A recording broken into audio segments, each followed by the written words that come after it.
Assalamualaikum warahmatullahi wabarakatuh. Saya percaya yang anda pun sudah dapat invitation dari Apple untuk ke pelancaran iPhone terbaru mereka pada 13 September pukul 1 pagi nanti. Kali ini mereka bagi nama Wanderlust dengan logo Apple. Ada pasir-pasir yang berterbangan di sekeliling buah Apple tu.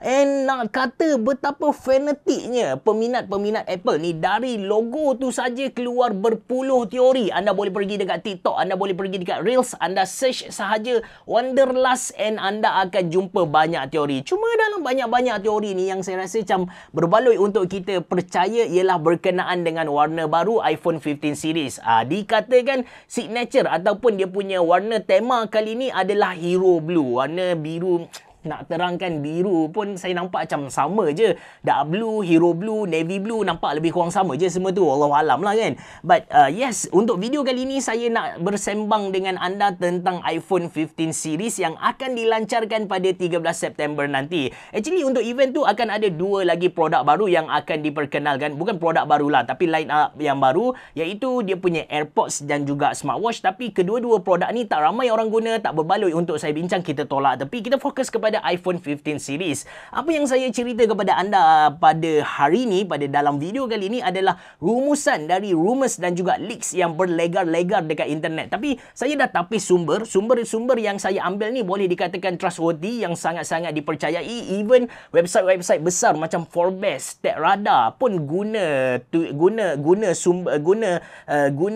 gosip ataupun rumors yang dikeluarkan oleh mereka-mereka ni lah. Okay, first kali macam biasa iPhone akan keluarkan 3 line up. Dia ada yang paling basic, lepas tu dia ada yang Pro and dia ada yang Pro Max. And ada rumors walaupun tak kuat sangat mengatakan mereka akan keluarkan foldable phone. Kita tunggulah. Personally, saya rasa foldable phone dari Apple takkan keluar lagi lah. At least untuk tahun ni. Mungkin tahun depan ataupun 2 tahun depan.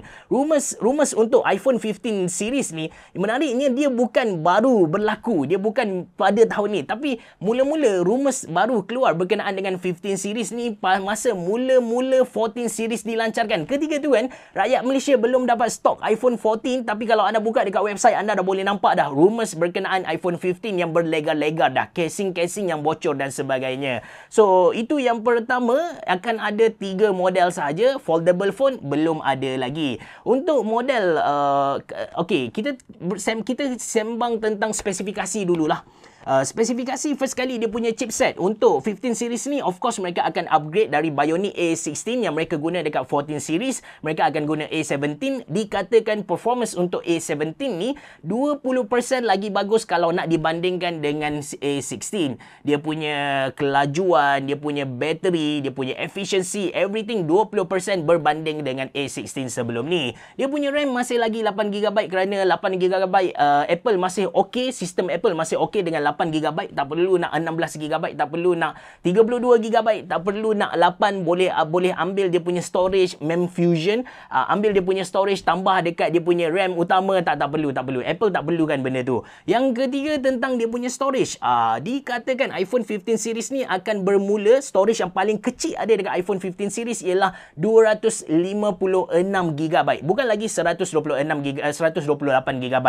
Dari sini kan, apa yang kita boleh relate ialah tentang dia punya harga. Kita katakan iPhone 15 series yang baru ni harga dia sama dengan iPhone 14 series yang ada dekat website Apple sekarang.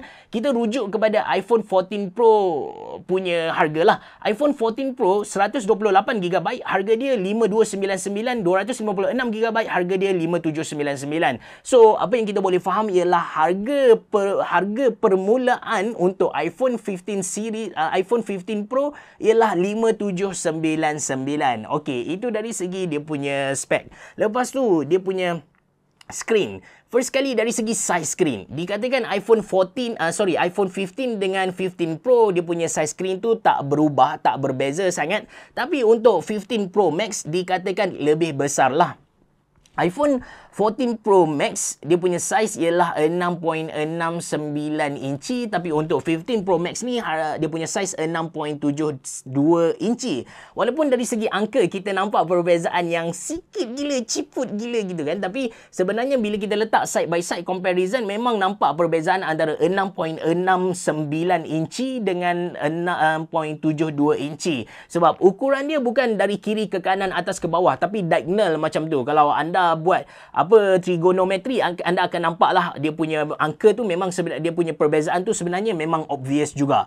Dan ramai juga yang share dia punya casing iPhone 15 Pro Max yang bocor memang lebih besar compare dengan iPhone 14 Pro Max yang ada dalam pasaran sekarang. Lepas tu tentang dia punya display lagi, brightness dia boleh pergi sampai 2500, walaupun sebelum ni dah cukup tinggi 2000 nits kan, tapi sekarang 2500 nits. Anda kena tahu satu benda, makin tinggi nits ataupun brightness satu-satu screen tu, makin cantik warna yang kita nampak dekat display tu, sebab dia jadi makin meriah. And walaupun kita kata nits sebenarnya display untuk iPhone sekarang pun dah good enough dah cantik gila dah kalau nak dibandingkan dengan mana-mana smartphone Android yang lain.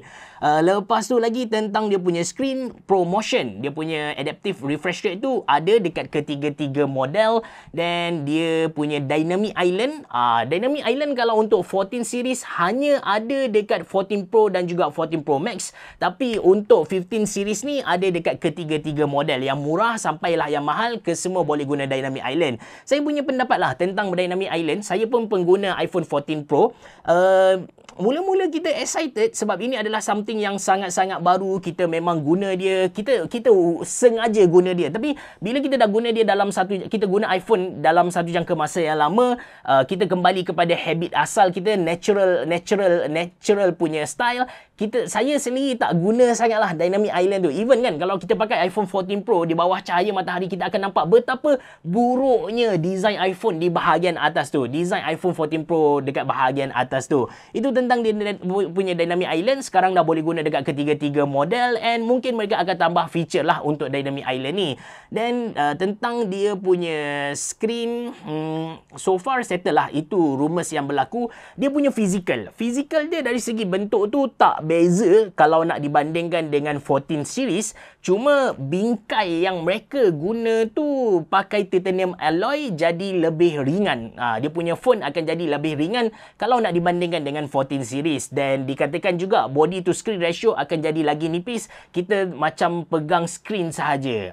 Itu tentang dia punya physical. Mute button yang ada dekat kiri phone tu dah tak ada dah. Dikatakan tahun ni dah tak ada, akan digantikan dengan button jenis intuitif. Kita touch macam tu saja untuk mute phone. Wallahualam, saya pun tak pasti yang ni. Dan dari segi charging dan juga bateri tak ada rumor sangat. Mungkin orang takut sebab bateri untuk iPhone 14 series memang bermasalah. Saya sendiri pakai iPhone 14 Pro, saya pakai charger yang betul, saya pakai kabel yang betul. Tak sampai setahun saya punya bateri health tu dah jadi 90% sahaja. Memang teruk gila. So far bateri yang paling teruk jatuh kepada iPhone 14 series. Cuma orang expect yang dia punya charger dah boleh support 35 watt, jadi maka boleh charge dengan lebih laju. Dan reverse wireless charging dah mula diperkenalkan dekat iPhone 15 Pro Max. Untuk iPhone 15 dengan iPhone 15 Pro tak ada reverse wireless charging, tapi untuk iPhone 15 Pro Max dikatakan ada reverse wireless charging. Lepas tu port USB-C. Ini antara benda yang orang tunggu kan. Macam saya sendiri memang naklah iPhone pakai USB-C ni. Bayangkan saya bawa power bank. Power bank saya guna USB-C. Saya punya second phone pakai USB-C. Saya punya laptop pakai USB-C. Tengok yang keempat ni ada sekok yang pakai Lightning. Memang pelik gila kan. So, saya expect yang untuk iPhone 15 ni dia akan guna USB-C. Secara logiknya pun memang dia kena pakai USB-C. Ada law di negara-negara tertentu yang mewajibkan mereka guna USB-C kot. Tapi possible je. Apple buat ego dia tak nak pakai USB-C, dia pakai Lightning. In case anda tertanya-tanya, kenapa Apple still nak pakai Lightning sedangkan dia punya iPad Pro elok-elok je, molek-molek je pakai USB-C kan.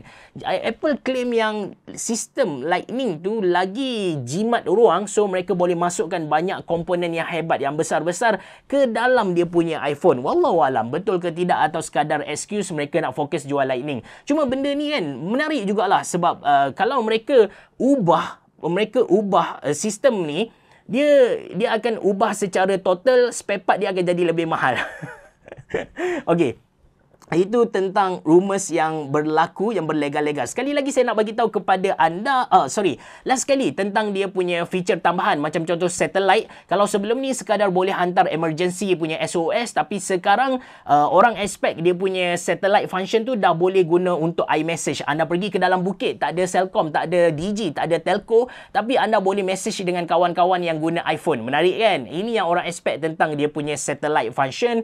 Dan macam saya bagi tahu, apa yang saya cerita dalam video kali ini sekadar rumours, sekadar gosip liar, sekadar benda-benda bocor yang tak tahu ketepatan dia. Nak tahu apa yang Apple offer dekat iPhone 15 series, anda kena join mereka punya Wanderlust pada 13 September pukul 1 pagi. Anda solat Isyak awal-awal, anda tidur, anda bangun 12.30, anda boleh tahajud 2 rakaat, anda tonton video mereka, anda tonton Wanderlust mereka. Baru wonder, bosku.